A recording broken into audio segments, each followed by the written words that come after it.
Good evening, everyone, and I hope you can hear me. My name is Tolu Banjo. This is Talk to Tolu Toro. I have with me wonderful couple, and they're going to be sharing their love story. It's their 24th year wedding anniversary. They are well known as Mr. Lover Lover, but David and Elizabeth Babs. They are with me tonight, Mr. and Mrs. Please go to the chat room. This is our Valentine edition. Go to the chat room. Please say welcome, sir. Welcome, ma, for joining us. Please go to the chat room. And please, let's know where you're joining from. Baba Femo from Lagos, from London, Sake, from Preston. Let's know. Go to the chat room. I want to be able to read and see that you are welcoming them to the talk show. Thank you. Thank you so much. How many people here on Instagram? If you're on Instagram, please go on your Instagram and search Tolu Toro and please follow us. That's where you get one notification, even, and many other things coming and short videos coming soon. Thank you very much. I'm going to be spotlighting them so that we can see their beautiful faces. Good evening, sir. Good evening, ma. How are you doing? Thank you so much. This is long overdue. And I would like to sincerely apologize for, for the bridge in communication, for everything that has happened, since last year you were supposed to be on the talk show. Due to Nigeria playing football, we have to, everybody's like, I want to watch Nigeria movie, want to watch Nigeria football. Thank you so much for taking your time. For honoring our invitation. It means a lot. Thank you, sir. Thank you, ma. You're welcome. Can you hear me? And your microphone is unmuted. Thank you so much. So everyone, I present to you tonight David and Elizabeth Babs, known as Mr. and Mrs. Lover Lover. Everyone is saying, oh, really, they want to know a lot about you. So please, I'm going to be asking you some questions, and it's going to be like an introduction, and I hope you're ready. Please just be free tonight. A lot of people are not even married. They're here. They want to hear from you. They want to learn from you, what has been keeping your marriage going and all that. So, sir, I'll come to you first. Yes. That's okay. Sir, how do you know when you met your wife that this is going to be the woman I want to marry? That's a very good question. And firstly, I would say thank you, Madam Host, for having us. It's been long coming. We like you said, we were supposed to have this last year, but yeah. Thank God, God has graced us to be here live, and thanks for for everybody online as well for taking your time to be on the show tonight. So, going to the question, if you want to talk. Yeah, I'm just gonna. All right. All right. Going to the question you asked. Let me give a background of where I come from. I grew up in a Christian home, and growing up, what I saw, the picture I saw growing up was not the picture I know it to be when it comes to real love. And I think from the age of 9 or 10, from that time, it just dawned on me, this is not how I want my family to be. This is not how I want my marriage to be. So I started praying unconsciously then. Fast forward, in the year 1999, I was in a relationship before I met my beautiful, gorgeous wife. I was in a relationship that I thought that was going to be the one. I've always been in church, around church, working for God anyway. So in Nigeria, our local church in Ibadan, your state, I'd introduced the lady to my bishop then, my family member, everybody knew her to be, oh, that is his girlfriend who's going to be blah, blah, blah. And but around that time, our bishop, we had a 90 days fasting and prayer. And all he said then was, everybody, all I wanted to ask for God is just three prayer points, not more than 3 prayer points. And I can testify that you will testify to the goodness of the Lord. So my topmost prayer then was, Lord, something just dawned on me. I have chosen, but is this God? And this is a caveat I want everybody to write down. It could be good, but is it God? I had an unrest. So my number one prayer point then was, Lord, I don't want to make a mistake when it comes to choosing a life partner. If the relationship I was with then was the right one for me, Lord, solidify us. If it wasn't, separate us in peace. And I was serious about the prayer. Of course, I added the extra 2 prayer points to it. 2 weeks into this prayer, the lady I was with then started misbehaving somehow, cold shoulders, cold reception. And I was wondering what I did wrong. From where I come from, that is me. Sorry, I'm sitting down now right now, but I'm a 6'3", so I'm tall.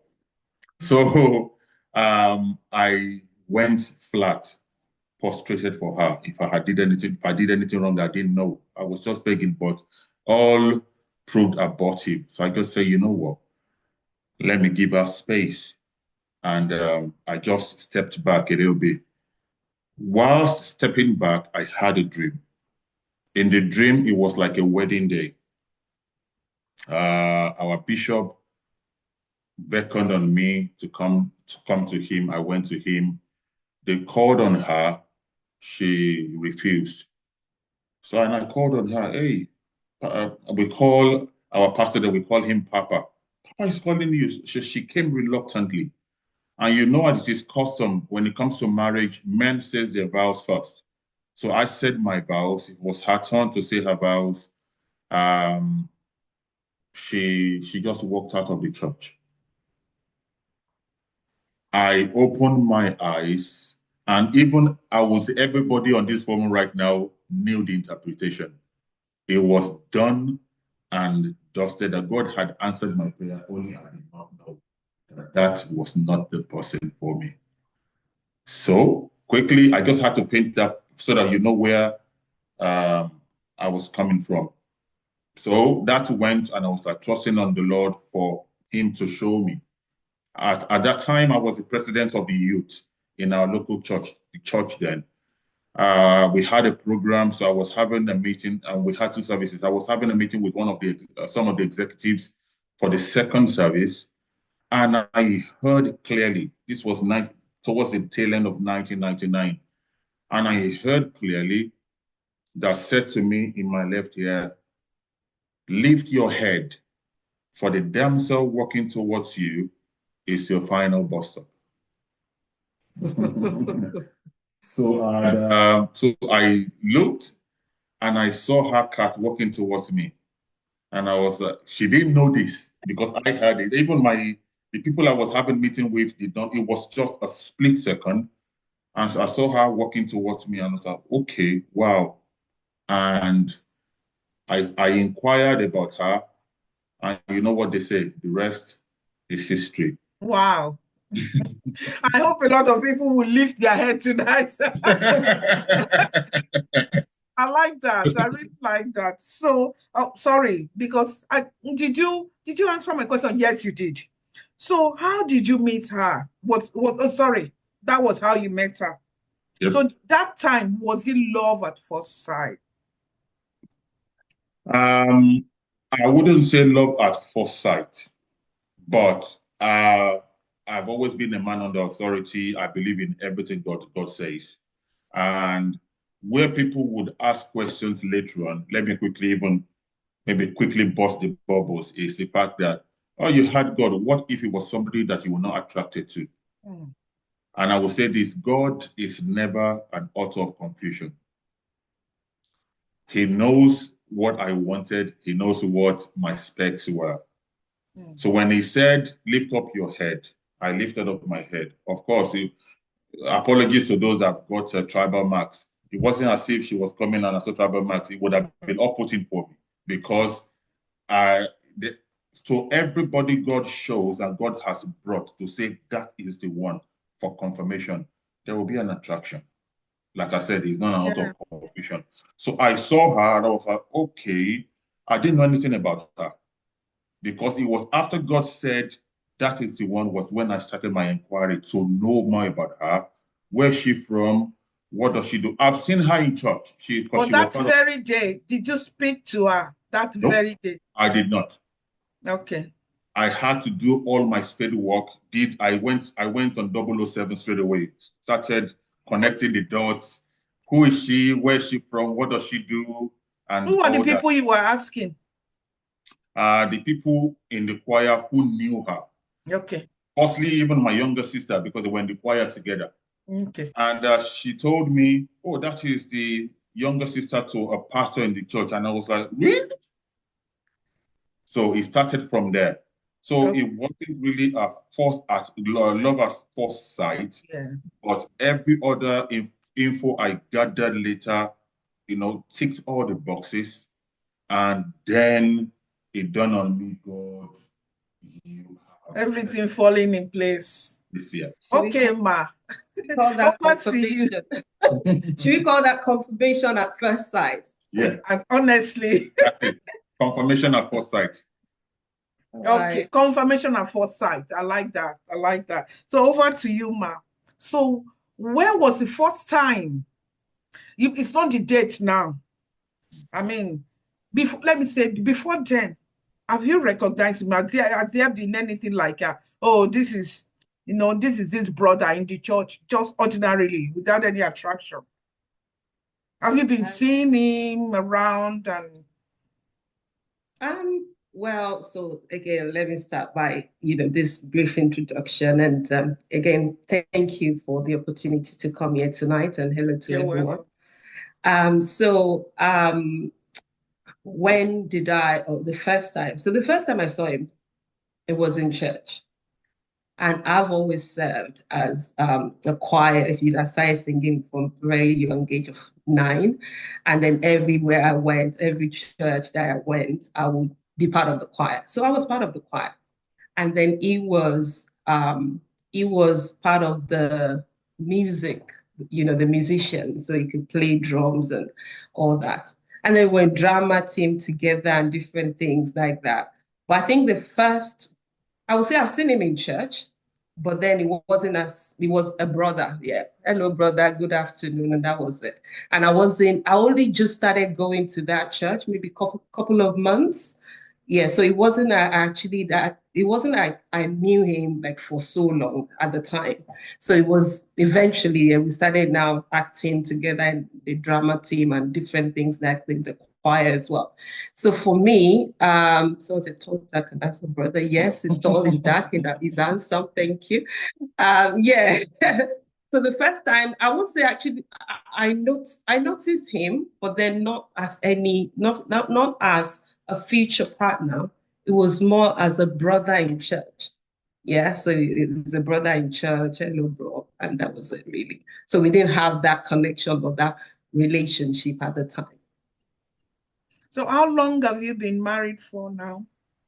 So have you known each other? How long have you known each other for? So we started, someone is asked. So we started, okay, yes. And to answer someone's question, anyway, so let's focus on that one first before we start going to the questions. So we started, 2000, I would say. So it's going to be 25 years this year, by God's grace, like end of this year. So that was when we met, but we didn't start anything officially until like, On the 28th of November, year 2000 was the day I toasted her. Well, yes. Hey. So we kind of, we still celebrate toast-iversary. If that's I like toast-iversary. So how did, Okay, we'll come to that. I Let me answer people's question now before we come to that. So they said Mr. Tall, dark and handsome brother. What's your age difference, please? Somebody want to know your age difference. So our age difference is 8 years. 8 We're years. 8 years. Okay, because Yeah. people bother about that.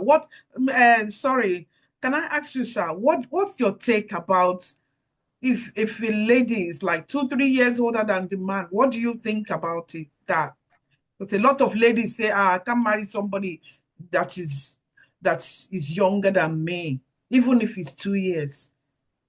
That's a very, very good question, and I think it's plagued a lot of relationships nowadays.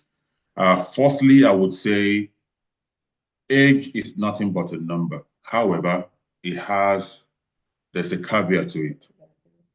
There is a man boy and there is a boy man. I would explain. The mental know-how of a man determines whether he's ripe for marriage or not. It's got nothing to do with age. And some of the problems we have in marriages today, even in church, is the fact that boys are getting married when God said a man should get married. That was why he said in Genesis, he said, so shall a man leave his father and mother and be joined to his wife. He did not say boy. Not a boy, a man. Now, a 25-year-old man can reason because of power of nature and nurture, could reason maturely better than a 40-year-old man. It happens. So I would say to that lady, does he tick all the boxes? That is one. Two, have you prayed towards the brother we're talking about? If God says yes, why are you thinking about the age? If it's just 1 year or 2 years.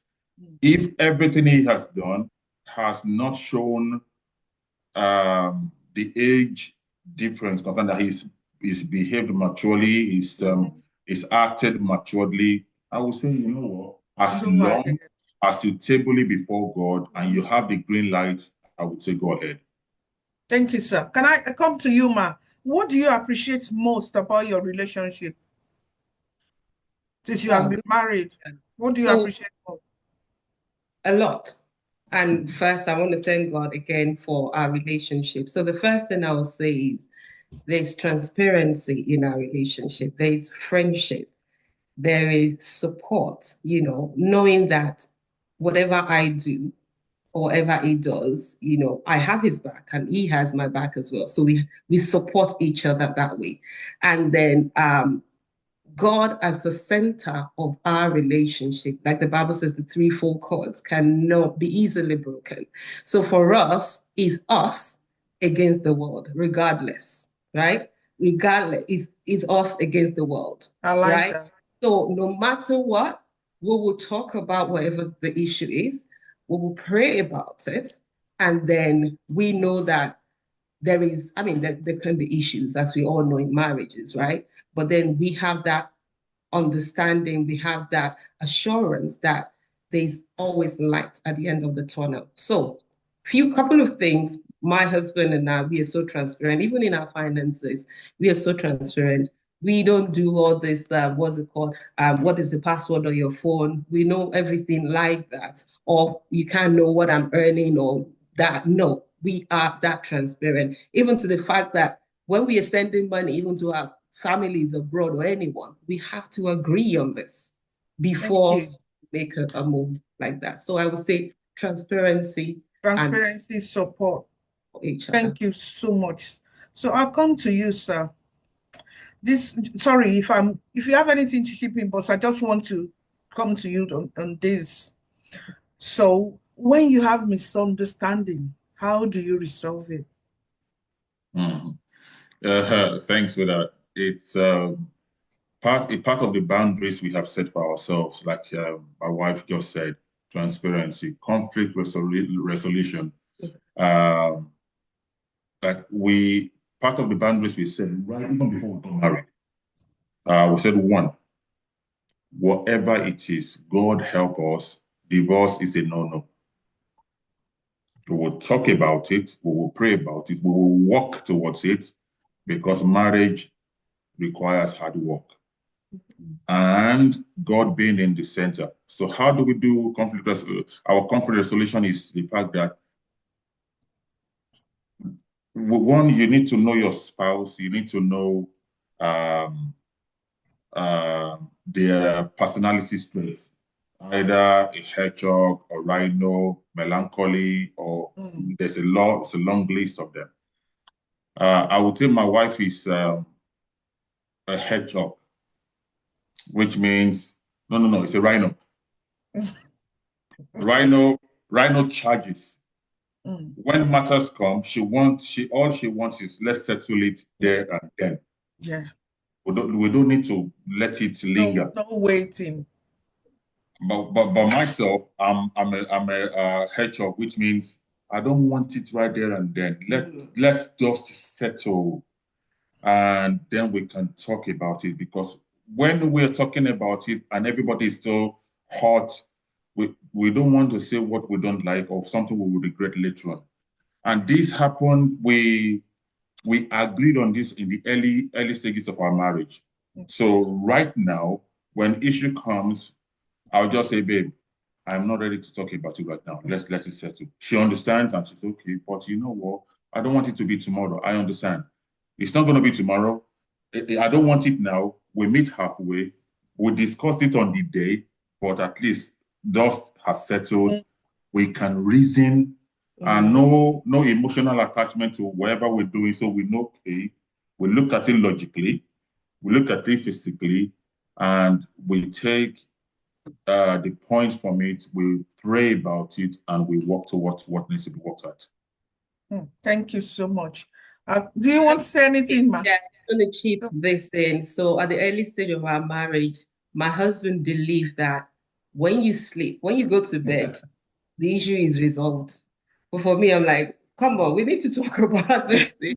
It's not just sleep and wake up, because he believes, oh, it's a new day, like all things. Let's start afresh. All things are new. No, let's talk about this. But of course, yes, we have to set boundaries. We have to really, there's a lot that goes on, when you have open line of communication, just make sure that you are still able to communicate.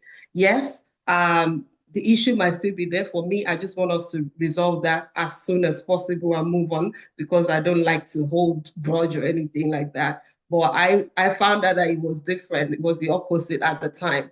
Of course, setting boundaries, talking about it. Okay, how do we resolve things? And one thing we do as well, we do appraisals even for ourselves. Like, okay, like every month or every month we look at, okay, what did we do? I think at some point we'll do 3 months, then we did 1 month. So what did we do right? And what can we improve on? And keeping that line of communication open, what triggers aim, or what makes me upset as well. So for us to be able to actually communicate that having that open line of communication has really helped, and setting the right boundaries right from the onset. Okay, thank you. Can I ask, who dreams most? Who has a lot amongst you? Who has the bigger dream, the bigger vision? Like, I want to do this, I want to do this, I want to do that. The list is long. Who? Do you, sir? Or we both, because we both. Because my wife could wake up in the morning and say, babe, you know what? Anytime she says, you know what, I will get my pen and paper, because it's a long idea. an idea.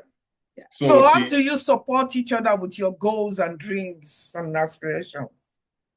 So supporting ourselves, like I mentioned earlier, knowing that we've got each other. First thing is we've got God at the center of our marriage. Thank God for that. And then knowing that I will be there for you regardless. Let's talk about the dream. Let's talk about the goal. What is it? Is it a long-term goal? Is it a short-term goal? Is it a mid-term goal? And working towards it, smart goals. You have to, not ambiguous goals, but then what can we achieve in this short space of time? So we have a plan.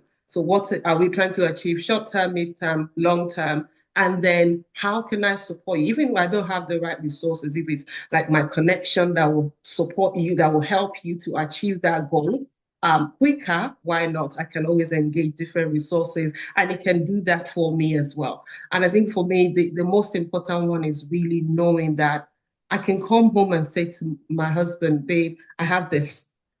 Oh, okay, how do we go about it? And he can do the same. Okay, how do we go about it? Even through the challenges, of course, we can set some goals. There could be challenges along the way, but Yeah. then knowing that we will work together and find the resources, find the information we need to actualize the goal or the dream. That's what we do. So really having ourselves as supporters, we're a supporters club. Both of us, That question, sorry, sir, I want you to answer this. That question leads to this.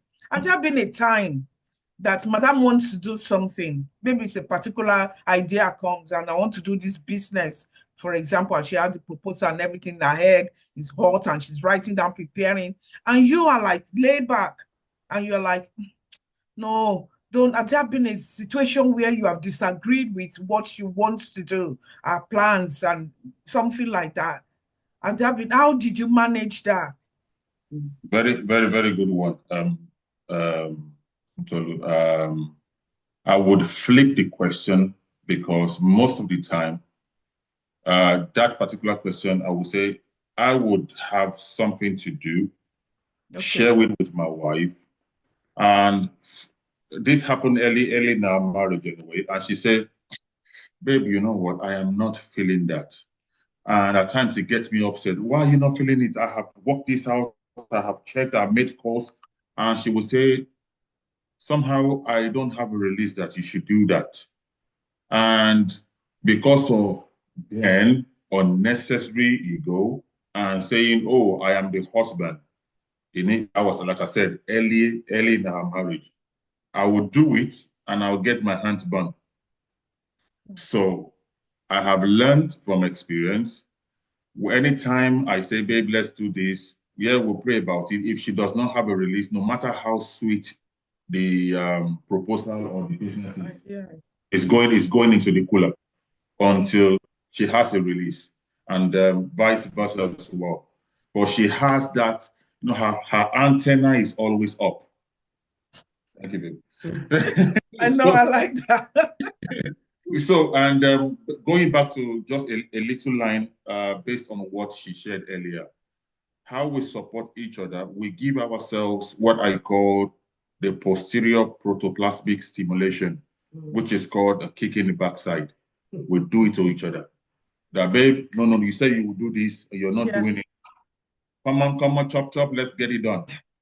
And so we do that to each other. So are you the one, are you the one who is like a bit laid back, who procrastinates in the both of you? Somebody must procrastinate more than the other person.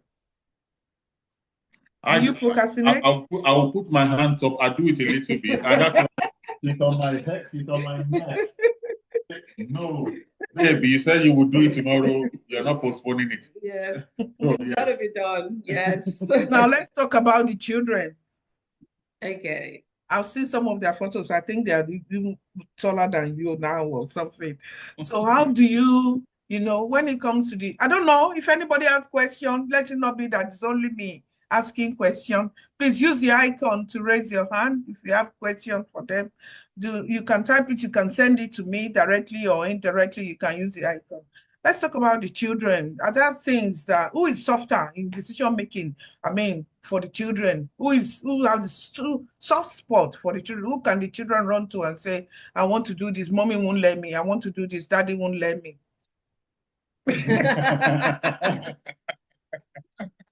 Very obvious. Okay.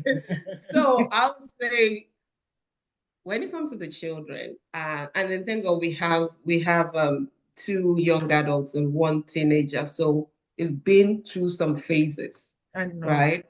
And then coming to mom, they know that it's not that they can't talk to dad. Yes, they do go to dad. But like every day, like nitty-gritty stuff. Mom, you know what? This kind of a thing I want. And then at the end of the day, of course, dad will get to know about it. But in terms of decisions, right? We both make decisions, and then they come to us as well. Sometimes they come, mom and dad, even one of our children in uni now, who the last time she said, you know what, I have something to tell you, but I want to be at home before I can share that. So they come together, they come to us, to both of us, and then sometimes they come to me and I pass the message on to dad. And it's not because they're not free with dad, they're free with dad and all, but then sometimes, dad, mom is like, it's like, I think it's just children, right? Sometimes they think, oh, mom, yes, I can talk to you about like literally anything. Comfortable coming to you. More, yeah, but then, of course, they still go to that as well. I don't know who's going to answer this question. Somebody says, please, ma. Oh, please, ma, it's ma. Answer. Anyway, please, ma, answer. What's your opinion about mobile phones? Do you believe in personal space between couple in this regards? Mobile phone. Yeah. The question is ambiguous. Question is ambiguous. Mobile phone, maybe mobile phone usage. Please reframe your question. Thank you. Please reframe your question. Say, please, ma, answer. What's your opinion about mobile phone? I'm sure it's mobile phone use. Do you believe in personal space between couple in this regards? All right. So yeah, I think I get the question. You can't use my phone. I can't use the phone. Sort of. Right. I don't believe. I don't know. They can reframe it. Please, you can reframe that. Okay. When it comes to mobile phone, for us, our mobile phones are there, but then I don't have business. Okay, do you have open access? Oh, yes, absolutely, absolutely. You have said that initially, yeah. Yes, so we have access to our phones, we have access to our bank account, but despite the fact that I don't even remember some of these bank details, but hey, it's there if I wanted to actually access. But then in terms of the phone, no restriction. No restriction, as a matter of fact, we even use the same password. And then there's nothing like, oh, who is on your phone? Who are you texting? Who are you chatting with? No. I think one of the fundamentals of marriage or any relationship is trust. And then if trust is broken, I mean, if you can't trust each other, I feel the relationship is doomed from the start, right? So we try as much as possible, of course, working on our relationship, the trust and the boundaries that we've set every time. It's a continuous process. Nobody is a graduate in this journey. Okay, a sensitive question here sent to me. Somebody wants to know that, sir, it's to you. Okay. Tall, dark, and handsome. That's how they sent it to me. It's private. Tall, dark, and handsome man. Do you have any pressure with other women, maybe in your workplace? And how have you been able to handle it?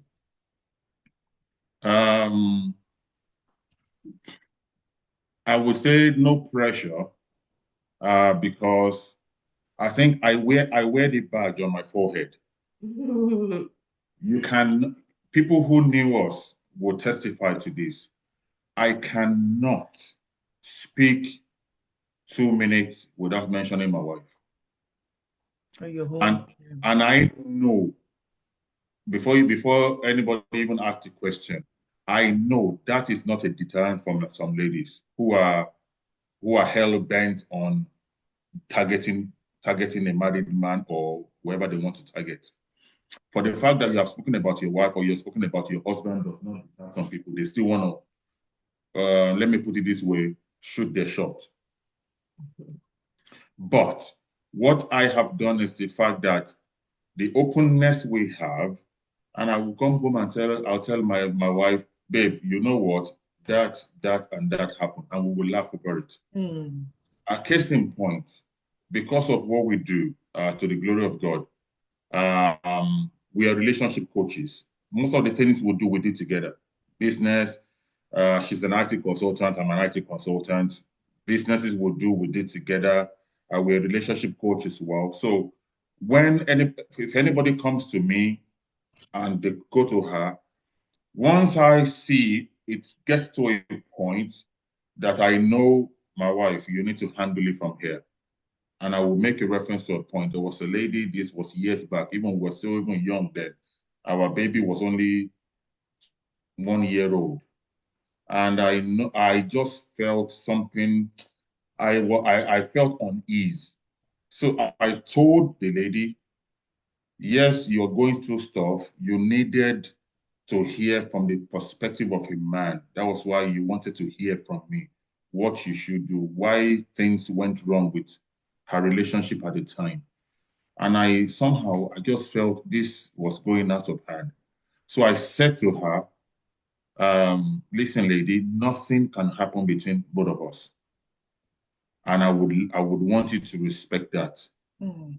Yes, I like you as a friend. Yes, I appreciate the fact that you are open and you wanted solutions to what you were going through at the point in time. But between you and I, nothing can happen. And immediately I said that, she didn't fight it, meaning something was in the corner somehow. So I just handed her over to my wife and I backed off straight away. That's what I I wanted. let my wife take it from there. So, and I will say this, please, please, please, I am not a Superman. God has been helping. I know. Has been helping us, and I wouldn't put myself in a place of compromise. Thank you so Intentionally. much. Sorry, before I ask this question, in in relation to what you are just saying now, somebody wants to know that do you introduce your, let me say it the way they wrote it here. Do you introduce your wife to your friends, your female friends? I don't think I do have female friends. It's either a colleague at work. Okay, that's how they sent it. Thank you. Go on, sir. So it's either a colleague at work, or if it's a colleague at work, so it's not a female friend, it's just a colleague. Yeah. And maybe there's a picture, or maybe we follow each other on social media. If it's a member of the church we attend, my wife would know. So I really don't have, there's none, not because of this forum. I don't have a female friend that my wife does know. My wife doesn't know. Thank you. So can we answer this question that says, I'm a giver and my husband isn't that much a giver? If I don't give, I am not always fulfilled. Now, I don't tell him when I want to give, because his response whenever I let him know makes me unhappy. Should I tell him and don't mind whatever he says, or continue to give behind him? No. I think so for that, in a marital relationship, you have to agree on virtually everything. First thing I would say to this person is, please pray about it. Because at the end of the day, yes, you want to be a giver, but your husband does not have, they don't have, they're not there yet. They are not at your level. Yeah. I'm such a giver as well. My husband is such a giver as well. But then whatever we give, we have to agree. Imagine if I felt led to give £1 million and we have that £1 million for another project, and I went ahead to just give that. In a way, I've kind of betrayed the trust that my husband had in me if I just went ahead to just donate that money or just give that money. So we have to still come together and agree. And if your husband is not there yet, let's just pray about it, that God will just let him see the reason, the rationale behind all this giving. Of course, you want to give, you feel fulfilled. But then at the end of the day, make sure you still agree with him, because your first ministry, as far as I'm concerned, is your marriage, your home. And then, of course, if you want to give, you want to support others, but you don't want to support others out of disobedience or out of hurting or betraying your husband that's put so much trust in you. So at the end of the day, I'm sure it will come around, but it will take some time. But let's pray about it first. And after that, just walk towards it and be open. Or maybe you wanted to give £1,000, or I feel led to give this. What do you think about it? just let him be in that conversation. Oh, what do you think about it, babe? And if you say, oh, why not let's do 500 this time? And of course, prayer is the foundation, and God will soften his heart as well. And then by communicating and letting him see the reason for this, I believe things will change. Yeah. Thank you. Please, Matt, answer. Maybe Daddy will answer this. A situation where a husband feels intimidated about wife's success. What should she do? That's a very, very strange one, and of course it's happening because even we have cases that we, by the grace of God, we have dealt with. Firstly, I would say when it comes to IC, mostly I would say 80-90%, there has been a clue, a trigger, or a flashcard when you were dating. Only, most of the time you say love is blind, but marriage is an eye opener. So when stuff like that happened when you were still dating, it was a red flag. Yes, you didn't do anything about it. It's okay. Now, fast forward, here we are right now. It is not a good thing, I would say, for any man, even a woman. I remember I'll just paraphrase this. Dad told me a pathetic story years back. It's past now. This was maybe in the early 80s. A man who has a wealthy wife, the mother-in-law has, the Agodi where they sell traditional wares. She was a thick woman who's got tens of businesses. We willed everything to the daughter. And for some reason, and peer and wrong friendship the husband of the lady had, they told him, your wife is wealthy than you. It's more, she's wealthy than you, and she could not talk you down in the house or even marry another man. So this man took a spare key, went behind the wife, and emptied day after day, emptied all the cartons of Guinea clothes, expensive all the clothes, and put them in the black bag and putting them in the bin. It was the warehouse. And this went for days and months until this wife had a major order to fulfill, only to get to the warehouse to see that it was empty carton. Who did this? And the man said, yeah, I did it because, I felt, he did not deny it. He said, I did it because I felt intimidated. You would speak to me anyhow. That was the end of the marriage straight away. So to the lady asking that question, I would say, God can change anyone's heart. But communication is key as well. Talk about it. Why? Because Uncle Wale, this situation, sorry to cut you short, sir. There are some things this woman cannot change. Maybe, for example, she's a businesswoman and everything is booming. Or she's a highly placed person and everything is going on well with her. In her career, she's doing well. She can't because of that say, okay, I'm going to be a sit-at-home mom and not earn the salary. Maybe her salary is 6 figures, sir. Yeah. The man should just relax and it's their money, enjoy it together. That is what I think. I don't know. What would you say? Let me just speak on baby. Like you rightly said, I would never tell the lady to drop whatever she's earning. It takes a matured man, and that's why we started with a boy and a man. Yes. It takes a matured man in all ramifications of maturity to know that it is the blessing of the Lord that is coming through the wife. And if you love your wife as God has commanded it, love your wife. The wife, without asking, she will tender everything and say, how do we spend this?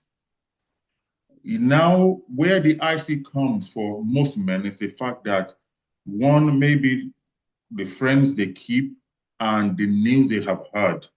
There's so many things in the air right now, the social media and the historical data that we have read or that we have access to. So the fact that maybe in his lineage or his friend, something like I said has happened before. Oh, that is how somebody is wealthy and they were rude to the wife. They're not submissive. Maybe that is why. But ultimately, it takes even a matured woman as well and a matured man to come to a place of collaboration and let's talk about this. God has brought the wealth. God has brought the business, and why the business is booming. How can we not let this blessing destroy us? Thank you, sir. People have forgotten, no, that it's about you, that we are talking about you. You have automatically switched to coaching now. That's okay. Yeah, so That's okay. We thank God for that. I just want to add to that. Sorry, ma. That question that says that person, the person has part 2 of that question that says she's a giver and the husband is more, and you answered that question. The person now said, we don't have a common account, no common purse. It's my money that I want to spend. What will you still advise this woman? So you don't have a joint account. And interestingly, we don't have a joint account. We don't have a joint account, but we have access to everything. For us, it's not big deal. Like joint is like we have a joint account. So we don't have to officially have. So she feels she can spend her money. It's her money now. She can give. She's the giver. The husband is not the giver. She's the giver, but then this is where submission comes in as well. And I wanted to answer a bit about the other question. When you see yourselves as one, when you see this person, when you wake up, how do you see your husband or wife? When you see yourselves as, we are friends, we are teammates, at the end of the day, we say something that we're in need to win it. At the end of the other party don't see you like that, if they don't see you like that in this situation, if they don't see you like a friend, like that. The money, let's spend it, you are my friend, and if they don't feel like that, you are the only one feeling like that. Well, that's where it still boils down to communication. Go back to the drawing board. How did we get here? Because there are issues in marriages, right, that could have led to that. I'm sure they did not start like that. And this is where God as the center, prayer, second, of course, and then talk about things, communication. And then in terms of the, who gives more and all of that, it has to be agreed. If someone is, and for us as well, when we earn, we still have what we call allowance. Because if I get like whatever amount I get as allowance now, I can spend it on whatever I want. But that comes from us agreeing on what that will be. That means, because if we had £20,000 and then we wanted to use that money, and I'm doing a Asoebi with 15,000 or whatever that is, of course, that would jeopardize the goal that we have. So everything still boils down to having that partnership, that strong partnership that, we are here together. And then I just pray that wherever, because things could have happened along the way, I just pray that God will heal us and then we can go back to where we started from and start rebuilding. And then there's nothing that we cannot rebuild by God's grace. If you are in a position or a place of trusting each other and then the trust has been betrayed, we can retrace our steps by God's will and start rebuilding and start communicating and start doing things. And then in terms of the lady, the other question, for me, I would just want to say, yes, a woman can earn more than a man or vice versa. But then let's say in the case of a woman, how does the lady now carry herself? Does the lady now say, yes, I'm the boss of this house now, you need to do the dishes, you need to do X, Y, Z, you're not earning as much as me, those kind of things. No. Yeah. If we're following biblical principles, right, which says, of course, submit. Wife submitting to husband it doesn't that doesn't Make her make her a doormat. And then God saying wife submitting doesn't mean doesn't factor in what you earn. Submit means submit. Respect, love, and all of that is there. So that's what the tone, and then we knew of a couple at the time as well. The guy just felt so worthless because he lost his job. And then our mentality as well, sometimes we just think negatively. So this particular guy actually felt that the woman, because the wife was still working, so he felt that like the woman was just probably be thinking, oh, I don't have a job, and he was worthless and all of that. But the woman did not even have that intention of doing all of that. So the guy had this, I see, he was in a dark place. By the end of the day, what I'll say is, even if it's a man or a woman earning more than each other, let's still submit. Let's still love each other. Let's still keep the communication line going. And of course, ultimately, God being the center of our marriage. Amen. Sorry, there's a question here, but it's not complete. Sorry, sir. Can I take permission? So for us to continue to do, for you to continue to do counseling now? Because this is not, to be honest, this is not about That's you okay. anymore. That's okay. That's okay. Okay. Somebody is saying that question is not complete. Please, whoever sent, how do you handle the issue of mother-in-laws coming to Mugo? Please, kindly reframe that question. Is too large. If they're giving you problem, ask. If there's no problem, if you are enjoying them, helping you to do house chores, let us know. Okay, somebody said, I am a saver, but my wife spends on impulse. So I end up paying the bills. So we don't have a joint account. If I give, she frowns, but out of money meant for household expenses, she gives behind me. What about that? I will be frank to say that is not nice. You will still need to, the Bible says something in Psalm 11 verse 3. It says, if the foundation be faulty, what can the righteous do? And the answer is the righteous would break it down and remold it. Most of the time, couples talk, but they don't communicate. And that most times is the beginning of problem. Effective communication is key when it comes to in a relationship, especially marriage. When a husband speaks English and the wife interprets it as Chinese, that is a crack somewhere. And you know what, many a time we do stuff or we say stuff that we assume our partner, come on, we've been together for too long. She should understand. I expect her to understand. And it's a lie. There's a crack. There's a communication breakdown. And that opens the door for all manner of cankerworms to come into the marriage. And that needs to be tackled.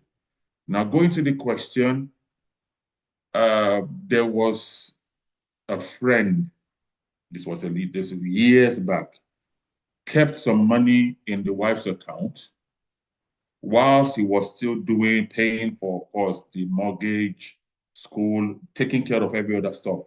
It was around £7,000. So he knew the money was in the wife's account and just left it there. So 2 or 3 months after, he needed to do something and said, babe, please, can I have the money in your account? And the wife said to him, sorry, I have used the money to buy a share. It devastated that friend of ours.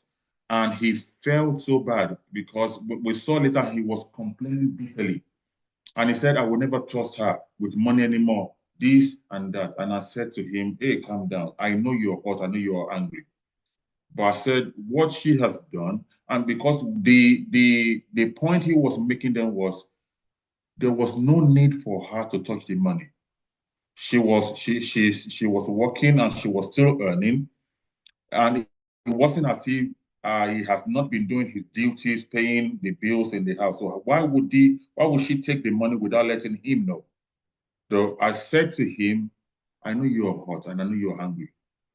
Please speak to your wife. Let her know you were not happy with what happened. For the fact that you will not involve her in when it comes to money anymore, that is resentment, and it's a we call it time bomb. So everything needs to be resolved, even if you say, you know what, for the next 2 days or 2 weeks or 1 month, this money I was supposed to give you, I will not give you so that you make up for what you have done. Just agree on something, but make amends. Let her see or let him see that you're not happy with what happened. And of course, I expect him or her to come and apologize genuinely, because at times they don't know. At times, I put it that way, they don't know that it was wrong, what they did. Oh, come on, it's my husband's money, I can spend it now, come on. That was what was in their mind. So I speak about it, talk about it, let them know, let there be, cement that area and move on from it, because you can't say my money is my money. That is a very, very, devil use that to complicate marriages. That my money is my money, I can spend it anyhow. Hello, you're not single anymore. Sis, you're not single anymore, bro. You are in a marriage relationship, partnership, everything goes together. So that is my take on that. Thank you so much, sir. Accountability as well. You have Yeah. to be accountable to one another. Just to add to that. Thank you. We've done something topic recently, marriage in the diaspora. This question comes up and it's coming up again. It says, I just want to hear your view about this. It says, my husband is secretly building house in Nigeria without my knowledge. What should I do? I'm not aware of it. Okay. Yeah, well, let me just quickly say this. The friendship that we keep and the relationship that we have matters a lot. When I came to the UK, so I came to join my husband like over 20 years ago. So he came here before me. And when I came newly, there's this lady that I met through my husband's friend, like maybe church friend or someone at the time. And you know what this lady said to me? She went, you have to be wise. It's part of our marriage. That was just like a few months into our marriage. And she went, you have to be wise. All the money that your husband is giving you, you better be saving some and then start doing stuff in Nigeria. You have to keep stuff for yourself. And I'm thinking, sometimes we just open the door for things to come in. We open the door for the enemy deliberately. So when you start building a house without my knowledge, is that like an escape plan or exit plan? I don't understand.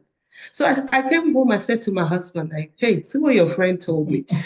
Thank God for the Holy Spirit, because some women, you'll be like, oh, wow, that's a good idea. By the time you give me 500 pounds, I better to take 250 pounds and start saving.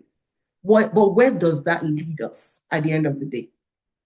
So with that, anyway, of course, I cut off that friendship. So that still boils down to openness. Because I told him, your friend said this. I'm also like, wow, this lady I just introduced you to in how many weeks already telling you this. Anyway, I ended the relationship. That was the end. That was the end. So I don't know what would have triggered or what is the rationale behind this man's action. I don't know. But then I don't think it's safe. I don't think it's healthy for relationship, for marital relationship. At the end of the day, your partners, you're there for each other. You should be there. You should be transparent. Everybody should know, okay, this is what I'm doing. Even if you wanted to do, build the house as a surprise, unless it's a surprise, maybe for your birthday or whatever. Fine. Would you like that surprise, ma? I will kind of know, because we keep the same pot, so to speak. So I will still know, okay, if thousands are going out of this account, what's going on?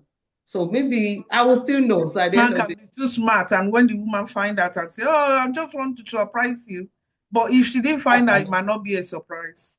Let me on that one, I will say this: if the husband has been surprising the wife before then the wife will not raise any eyebrow. Yeah. It's because there has been distrust somewhere. Trust has been broken somewhere.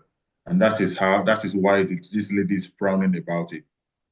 Up till now, we might not have time to discuss about it concerning romance, because they say men of African descent were not romantic. I will say that is a lie. I would teach men on romance. That is still coming to that question. Those are part of my questions for you. Okay. Let me leave that. Let me leave out of the question. But I said that to say this, that if there has been, I love surprising my wife. So at times when I'm doing, if all of a sudden I change the password of my phone, she knows automatically, she knows something is coming, but she does not have any clue what it is or when it's going to be. Because ordinarily, I will not change the password on my phone. So those are the clues she would know. So if for whatever reason, I just wanted to surprise my wife now with a house and I am being secretive about it, she will not raise an eyebrow because there has been track record of surprises for her. But if like she said, I do not send £1 to Nigeria except we agree on it. Or anywhere. We have to agree. And she does not do that either. We have to agree. And I made everybody in my family know anything that comes that you see me send, it is coming from both of us. Yeah. Don't think I sent it to you. And likewise, my wife told me. Okay, sir. Sorry. Do you then send a message to, okay, immediately you let your wife know? For example, okay, you obviously, both of you would know. If you send money to a family friend in Nigeria and say, okay, I've sent money to Auntie Joke, for example. So do you, let's say Auntie Joke is your family. Do you, some men say, help me, make sure you say thank you to my wife. Not make sure, not mandatory. Say thank you to my wife. What's your take on that? Just like it. You know what? If you want peace, because some men wait for that. If any man or even a woman, because it's not gender-centric now, any couple wants peace, as in all-round peace in their relationship when it comes to dealing with in-laws or relations, I would say, and that was why I said earlier, if I am sending anything, I let them know it is coming from the both of us. I am giving them a nudge so that you don't just say thank you to me alone. Yeah. Say thank you to my wife. It's coming from the both of us. And likewise, she does that at the same time. If it does not come, I don't push for it. But really, at times, it's just common sense for those that will know that this is the right thing to do. However, if you have waited for the right thing to do and it's not coming, give them the nudge. That is what I do that. I give them the nudge. Hello, say hello, say thank you to my wife as well. Don't just thank me alone. Yeah. I do that. So it is good for peace, so that next time, if a need arises from that side, she will be willing. So we are still Africans, no matter what. Yes, sir. So, and we still have that DNA that when you thank people, you open the door for more to come from that angle. That it's normal. It's just normal. So let's talk about gifting your wife. Like surprise or no surprise, or can you please educate our men on this platform? What are the things you do to give your wife gift? Does it have to be a birthday? How do you do it? Thank you very much for that question. Of course, birthdays, anniversaries, they are landmarks that you have to, if you have to break the bank, go to surprise your spouse. However, for us, we recently on Friday just a few days ago, we celebrated Valentine's Day. And on my post, we say this to ourselves, and I put it on the post. Valentine's Day is not every day is our Valentine. And I'm not saying that casually. It's the truth. With Valentine, every day is our Valentine. I can wake up and just go crazy, the good crazy for my wife. And the most important thing I would say towards the men is one, know the love language of your wife. Because when you have labored and you have done all manner of running around to do this surprise and it's not appreciated, you feel bad, you feel deflated, you feel angry with all the things I have done, with all the money I have spent. It is most times it's not about how expensive that thing is. It's the packaging, it's the interpretation, it is how it's being presented. Let me just say this one. My wife loves surprises. And what catches her is the fact that, oh, you could do this for me. And that sense of delight on her face, no matter how distressed I have gone through to make that happen, I don't mind at that point in time because she has enjoyed it. So it's a good place for every man to know, what does my wife like? Okay, sir. Does she have to earn it? Someone send the message to me now. Does she have to earn it? No. And I am not saying this because of this forum. So please hear us out. You know, we like we said earlier, relationship coach and all that. The enticing words of men is not what we are about. It's what we are practicing and what we have practiced. She does not need to earn it. There was a time my wife in our old church, the women, they went for women retreat. Okay. She was saying that. Go on, ma. So yes, a wife or a spouse does not have to earn it. So there was a time we went for weekend away. So women ministry weekend away. I was just there and I drove myself. I checked into the hotel room and all of that. We're about to start the program, or was it the second day? My husband then he drove, I think about 100 miles to that venue. Really? Just to present to me this massive teddy bear and then chocolate and all of that. I'm like, Wole, but she just left the house not long ago. Like, but she just left the house. Like, what happened? I'm missing you already. I mean, all that the women there, are you sure they won't be texting their husband? to the point that when we got back and the other men were like, "Oh, why didn't you tell us? Why did you do it?" I'm like, it was like he only did it for his wife. If you had the idea, just do it as well. So it doesn't, you don't have to earn it. I mean, if you see someone, if you love them, if you appreciate them, little things, those kind little gestures, that actually goes a long way. I mean, him driving on almost 100 miles, that wasn't little. And he brought our children in the other car, and he just presented that and they drove back. They didn't stay, they just drove back. It was just, but it was fun. What was your reason, sir? If I was, like I said, I was just thinking how, no, okay, let me be honest. Uni days, we'll see the working class coming to visit their girlfriends in school and they bring in all manner of gifts, surprise. So I was thinking, at some point I would do this. Oh. When she went for there's been a lot of surprises here and there. And I was like, let me do something crazy for this woman. We spoke on the Friday. We spoke on that Saturday.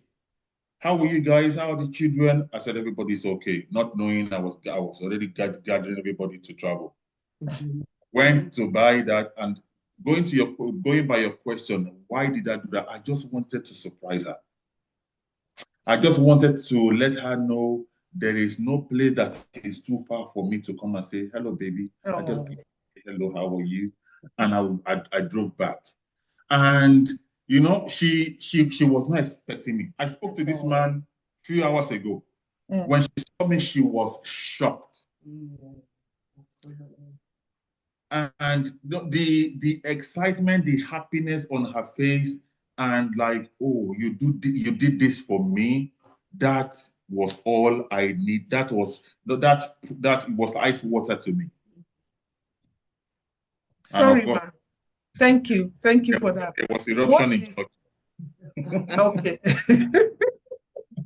What is disrespect to you, ma? What will you say is disrespectful? What do you think? What will you say? Um, Disrespect. Our actions can be disrespectful. It doesn't,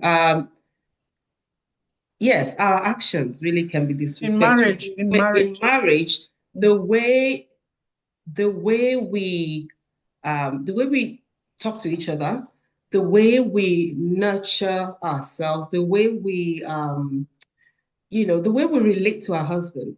So how do you even talk about your husband outside and or in front of his friends? Do you respect him in front of his friends?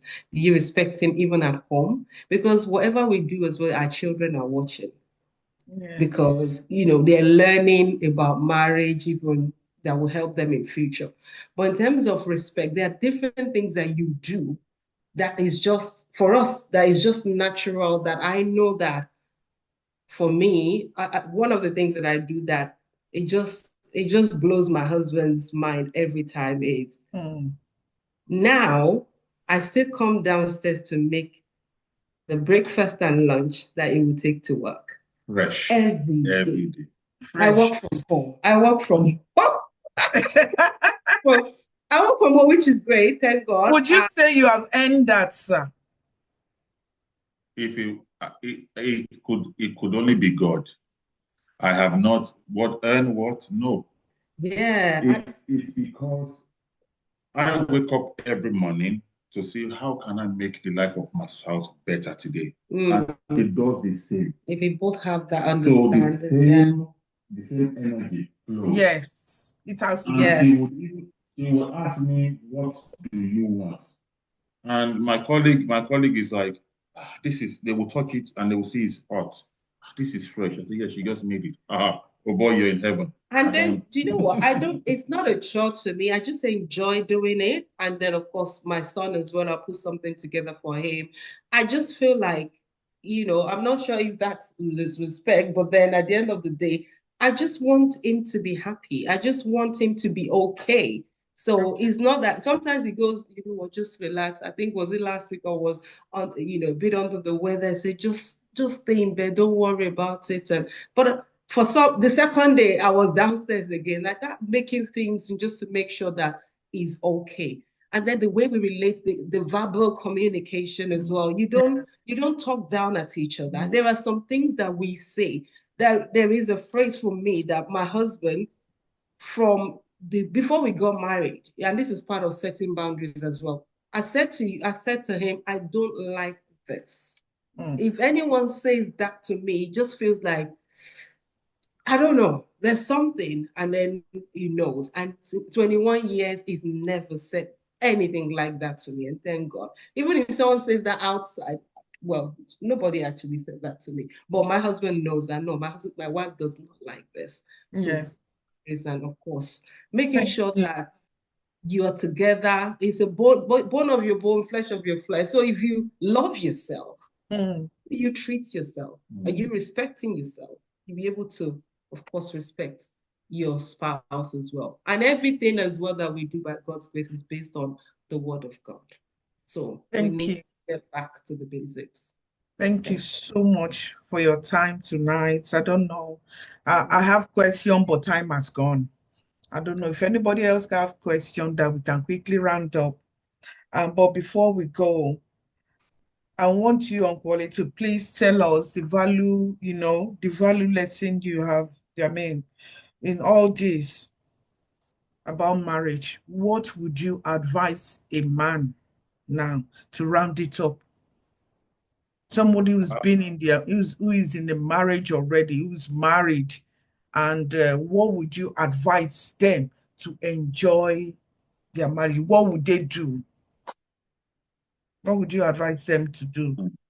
There's a lot. It's a lot to be taken. But I will just, because of time, just say two or three things. One, as a man that you're already married, depending on where, marriage is in phases. There's a 0 to 5, there's a 5 to 10. When it gets to 10, it is 10 to 20.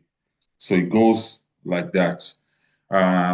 Depending on where you are, let there be a genuine friendship between you and your wife as a man. When there is transparency, when there is trust, I would say the heaven is heaven is the limit, because loving your wife as a man, it was a command from God. He knew men had issues with love. Hence, he commanded, men, love your wife as I have loved the church. So there is no in between. He knew submission was the issue for women. Hence, he told the women, submit to your husband. Remember, he told men first, if you love your wife as Christ loved the church, that you can do anything, ready to die for your wife, not literally, meaning go to any length to making sure your wife is happy. I normally say this, show me a responsible man, and I will say, let me see his wife. When I see his wife, if his wife is happy, he's responsible.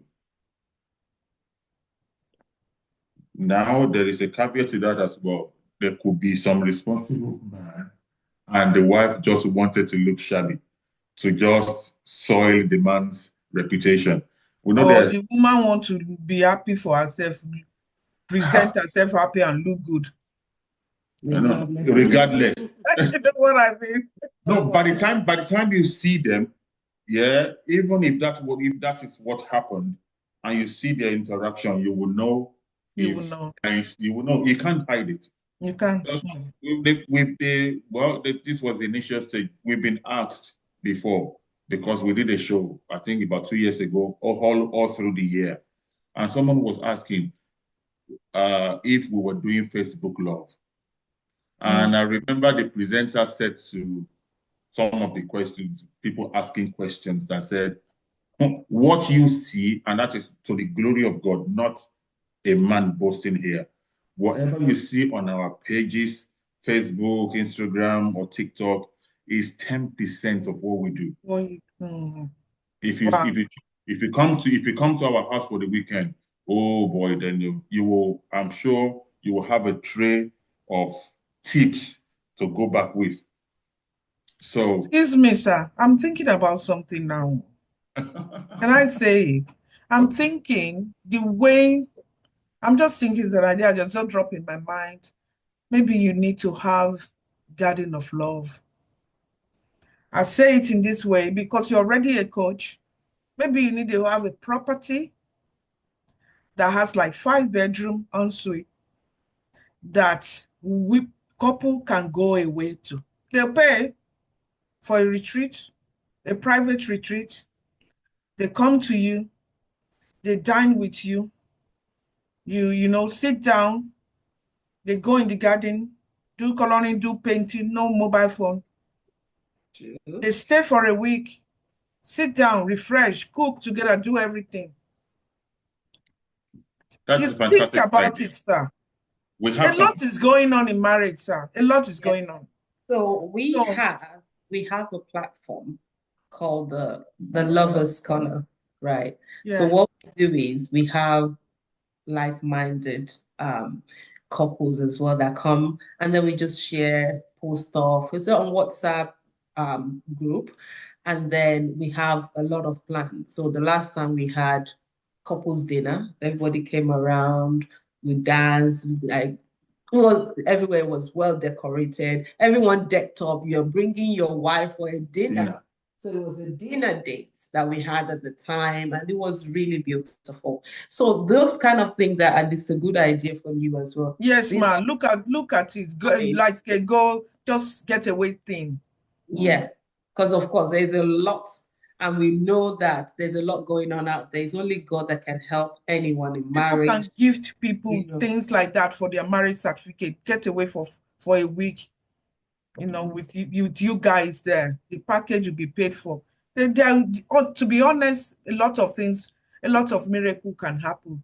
Yeah, there's that one. There's a book in the pipeline as well. Yeah, so there is a book coming out by God's grace very soon. And then, of course, in terms of that weekend away. So there are different plans for couples. Yeah. So do you coach people now? If anybody say, I want to speak to the other couple, I'm having this problem, I need them to help, can we signpost them to you? Yep. Yes, we do. So, and then we've done for a number of couples as well by God's grace. And also what we do as well is to, even if you're not married, and we feel that, okay, should we say Christian matchmaking? Christian matchmaking. Kind of, yeah. And then we've got testimonies by the grace of God, and people are married from that. That's good. That's good. Thank you so much. Sorry, I got you short there. You just dropped, and I don't want to forget it. Thank you. Thank you so much. So God will continue to help the man boy and the boy man. Amen. That's a very, very good prayer. Everyone watching, thank you so much. Please unmute yourself and say a very big thank you to Mr. and Mrs. Bath for showing up tonight, for your time. Thank you so much. I hope people can hear. Thank you, sir. Thank you, man. Thank you, sir. Thank you, sir. Thank you, ma. Thank you.